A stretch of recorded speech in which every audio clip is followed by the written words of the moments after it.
Sir, राष्ट्रवादीचे माजी नगरसेवक वनराज आंदेकर यांची हत्या झालेली आहे. या संदर्भात आतापर्यंत किती जणांना आपण अटक केलेली आहे आणि या घटनेचं नेमकं काय समोर येत आहे का?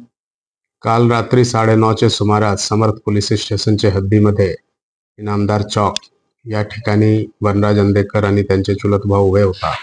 त्याचवेळी काही मोटरसायकल सवार आले आणि त्यांनी जे आहे ते त्यांच्यावर फायरिंग केलेली आहे आणि धारदार शस्त्राने हल्लाही केलेला आहे.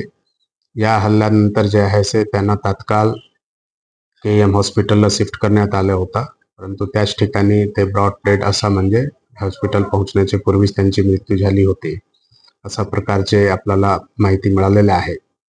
त्यानंतर त्यांची बॉडी जे आहे ससून हॉस्पिटलला पाठवण्यात आली आणि आता जे आहे त्यांच्यावर पोस्टमॉर्टम चालू आहे.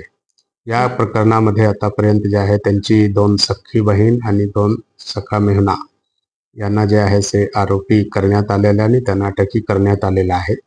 इतर आरोपीचे शोध जे आहे ते आपली क्राईम ब्रांच आणि जोनची पोलीस स्टेशनची टीम हे सर्व शोध घेत आहे.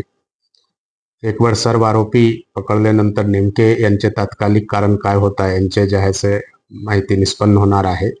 प्राथमिक दृष्ट्याने हे कौटुंबिक वाद, प्रॉपर्टीचे वाद आणि जुने वाद यांच्यावरूनच ही घटना झालेली दिसून येत आहे.